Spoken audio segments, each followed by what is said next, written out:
आपके लिए लेके आया हूँ बहुत ही अच्छी वैकेंसी जो कि आई है रेल लैंड डेवलपमेंट अथॉरिटी की तरफ से, जो कि मिनिस्ट्री ऑफ रेलवेज के अंडर में आती है। ये वैकेंसी असिस्टेंट प्रोजेक्ट इंजीनियर के लिए है। ये आप देख सकते हैं जो डेट ऑफ इशू है वो है 23 नवंबर। जो क्लोजिंग डेट है इसकी वो है 23 दिसंबर। सिर्फ एक महीना है। सो आप ये बहुत ही अच्छा सुनहरा मौका है। असिस्टेंट प्रोजेक्ट इंजीनियर जो भी सिविल ब्रांच से है और अप्लाई करना चाहते हैं तो बहुत अच्छा मौका है आपके लिए अप्लाई करने के लिए। तो मैं आपको आइए डिटेल्स में सारी चीज़ें समझाता हूँ कि कैसे कैसे आप इस फॉर्म को फिल कर सकते हैं, क्या डिटेल्स इन्होंने मांगा है। जो जैसा कि आप देख सकते हैं मिनिस्ट्री ऑफ रेलवेज के अंडर में है और असिस्टेंट प्रोजेक्ट इंजीनियर का पोस्ट है।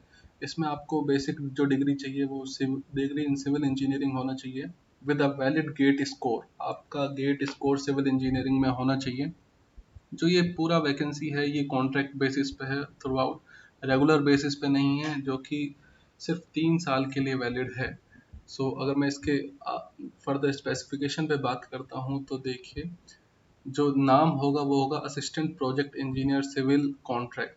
और जो टेंटेटिव स्टेशंस है जहाँ जहाँ पर आपको पोस्टिंग दी जा सकती है वो है ऑलमोस्ट सभी इंडिया के ऑल ओवर स्टेट्स हैं। जैसे आंध्र प्रदेश में आपको तिरुपति और नेल्लोर में, असम में गुवाहाटी या कामाख्या, सेम एज बिहार में गया, मुजफ्फर, गुजरात, हरियाणा, चंडीगढ़, झारखंड। आप देख सकते हैं ऑल ओवर इंडिया में वैकेंसीज है। प्रयागराज, गाजियाबाद, उत्तर प्रदेश में अगर बात करें तो लखनऊ, कानपुर, प्रयागराज, गाजियाबाद, तो काफ़ी जगह वैकेंसीज इन्होंने निकाली है। टोटल जो वैकेंसीज है वो है 45 वैकेंसीज असिस्टेंट प्रोजेक्ट इंजीनियर के लिए है। इसमें जो क्वालिफिकेशन एज लिमिट की हम बात करते हैं, एक्सपीरियंस, तो उसके लिए क्या क्या इसमें है। तो जो इसमें आपको पे है, सैलरी जो होगी वो आपका बेसिक पे 35,000 प्लस पर्क्स होंगे 14,000 के, जो कि 40% ऑफ बेसिक पे होगा। प्लस आपका पीएफ भी होगा, प्लस जो कि 4900 प्लस मोबाइल कॉल चार्जेस होंगे जो कि 700 रुपीज़। तो टोटल मोस्ट आपका 54,600 का ओवरऑल सैलरी आपको मिलेगा। साथ ही अगर मैं बात करता हूँ तो इसमें जो क्वालिफिकेशन मांगा है वो BE BTech with not less than 60% marks आपका होना चाहिए। आप किसी भी यूनिवर्सिटी, इंडिया की जो इंस्टीट्यूट है स्टेट से अप्रूव्ड हो या डीम्ड यूनिवर्सिटी हो या सेंट्रल यूनिवर्सिटी हो, कोई भी इंडिया की अगर रिकॉग्नाइज्ड यूनिवर्सिटी है तो आप अप्लाई कर सकते हैं। तो अगर मैं बात करता हूँ कंपलसरी क्या बोला है इन्होंने, valid GATE score. Civil engineering में एक वैलिड गेट स्कोर होना बहुत ही ज़रूरी है आपका। अगर मैं एज लिमिट की बात करता हूँ तो minimum 21 years age age on 23 दिसंबर और मैक्सिमम 28 ईयर्स एज ऑन 23 दिसंबर। अगर मैं रिमार्क्स की बात करता हूँ, जो एम टेक भी हैं सिविल इंजीनियरिंग डिसिप्लिन में और उनके पास वैलिड गेट स्कोर है तो वो भी अप्लाई कर सकते हैं। अगर मैं मेडिकल स्टैंडर्ड की बात करता हूँ तो आप इसमें मेडिकली फिट होने चाहिए। आपको एक मेडिकल फिटनेस सर्टिफिकेट देना होगा जो कि आपको अपने कोर्स से करना पड़ेगा, और वो चीफ मेडिकल ऑफिसर, आप कहीं से भी करवा सकते हैं, चीफ मेडिकल ऑफिसर का उस पर साइन होना चाहिए जब आप मेडिकल फिटनेस सर्टिफिकेट सबमिट करें। अगर मैं सिलेक्शन प्रोसेस की बात करता हूँ तो आपका इसमें वैलिड गेट का परसेंटाइल ही चाहिए, उसके बेसिस पे ही आपको इसमें शॉर्टलिस्ट किया जाएगा। अगर मैं आगे बात करता हूँ टर्म्स एंड कंडीशन की, तो ये प्योरली कॉन्ट्रैक्ट बेसिस पे है 3 साल के लिए। ये कॉन्ट्रैक्ट आपका एक्सटेंडेबल भी है, एक means year to year basis, और for duration of the project जो विच एवर इज लेसर। इसका मतलब यह है कि जो 3 साल का है तब तक तो आप रहेंगे। अगर उसके बाद आपका प्रोजेक्ट एक्सटेंड होता है तो आपको 1 साल और बढ़ा दिया जाएगा, फिर एक्सटेंड होता है 1 साल और बढ़ा दिया जाएगा, और उसी तरीके से प्रोजेक्ट में या ड्यूरेशन ऑफ प्रोजेक्ट जब तक वो प्रोजेक्ट है तब तक आपको इसमें रखा जाएगा। अगर मैं बात करता हूँ तो ये RLDA जो है, रेल लैंड डेवलपमेंट अथॉरिटी, ये कॉन्ट्रैक्ट को टर्मिनेट भी कर सकता है आपको 1 मंथ का नोटिस देके, या उसका रिम्यूनरेशन अमाउंट देके। या तो आपको 1 महीने की सैलरी दे देंगे या फिर आपको 1 महीने का नोटिस देके आपको वो टर्मिनेट भी कर सकते हैं। ये टोटल डिसीजन RLDA के ऊपर ही है। बट आपको इसमें एक श्योरिटी बॉन्ड भी भरना पड़ेगा। वो श्योरिटी बॉन्ड जो कि 50,000 रुपये का होगा, जो कि मिनिमम पीरियड उसका होगा 1 ईयर तक आपको सर्व करना ही करना है। ये उसका है श्योरिटी बॉन्ड कि आप श्योर करते हैं कि आप कंपनी को, RLD को 1 साल के लिए सर्व करेंगे ही करेंगे। अगर मैं आगे बात करता हूँ आफ्टर सिलेक्शन, आपका एक ट्रेनिंग होगा, एक predefined date at least 3 to 6 months का, जो कि पेड होगा, आपको मंथली फिक्स्ड स्टाइपेंड होगा 10,000 रुपीज़ का। और इस पीरियड में आपको कोई अलाउंस, कोई पीएफ एक्स्ट्रा कुछ भी पेबल नहीं होगा। ये टोटली आपको सिर्फ स्टाइपेंड देंगे जो कि 10,000 रुपीज़ पर मंथ होगा।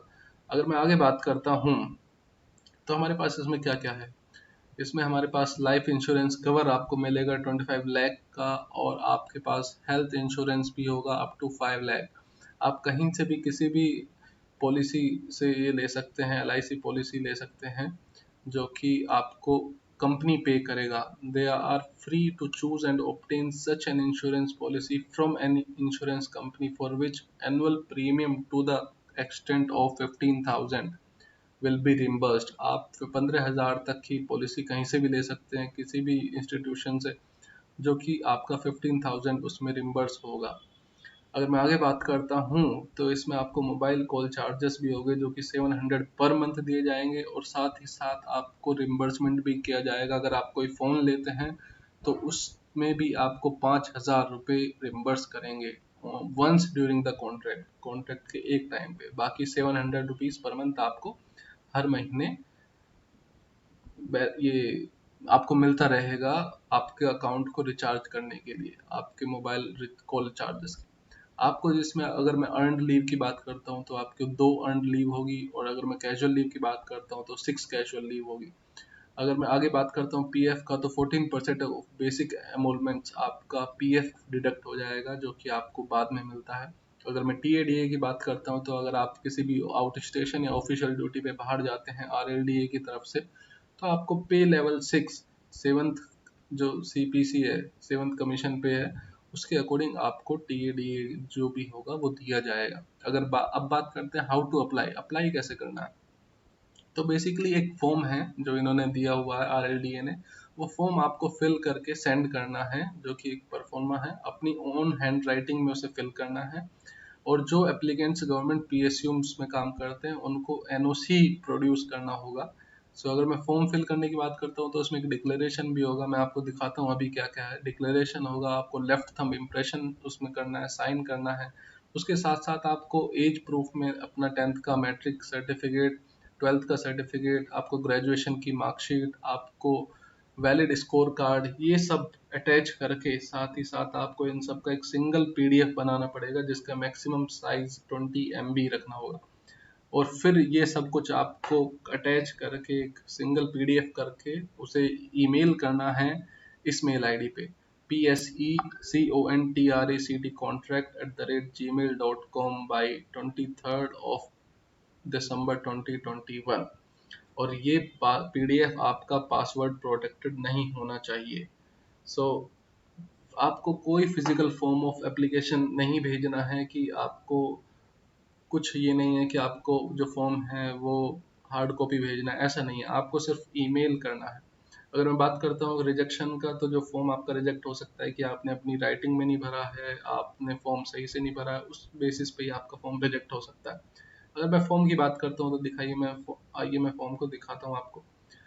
ये हमारे पास एप्लीकेशन फॉर्म होगा असिस्टेंट प्रोजेक्ट इंजीनियर के लिए कॉन्ट्रैक्ट बेसिस, जिसमें आप अपना नाम, father's name, date of birth, आपका लास्ट या प्रेजेंट ऑर्गेनाइजेशन, आपका एक फोटो, अगर pin code, contact number, address details, Aadhaar card, GATE का परसेंटाइल स्कोर, ये बहुत इंपॉर्टेंट है क्योंकि इसी के बेसिस पे आपका ये डायरेक्ट रिक्रूटमेंट है। गेट परसेंटाइल आपका बहुत इंपॉर्टेंट है। एक्सपीरियंस, आप अपना लिस्ट ऑफ एनक्लोजर्स की आप क्या क्या अटैच कर रहे हैं साथ में, वो सब कुछ आपको अपना जो डिक्लेरेशन है ये लिखना होगा अपनी ओन हैंड राइटिंग में, साथ ही साथ लास्ट में थंब इम्प्रेशन और सिग्नेचर। इसी के साथ ये फॉर्म आप भर के मेल आईडी जो मैंने आपको बताया है उस पर सेंड कर सकते हैं। कोई हार्ड एंड टफ प्रोसेस नहीं है, सिंपल। जिस अगर आप गेट क्वालिफाइड हैं, अच्छा स्कोर है आपका, और किसी भी जॉब, एक गवर्नमेंट इंस्टीट्यूशन में जॉब चाहते हैं, बट कॉन्ट्रैक्ट है, बट आपको एक अच्छा पे स्केल इसमें मिलेगा, जो कि पे स्केल लेवल पे जॉब है, तो आप इस फॉर्म को जरूर से जरूर अप्लाई कीजिए। इसी के साथ thank you, have a good day. और अगर आपको ये वीडियो अच्छा लगे तो लाइक कीजिए, सब्सक्राइब कीजिए और अपने सभी दोस्तों के साथ शेयर कीजिए। Thank you, have a good day.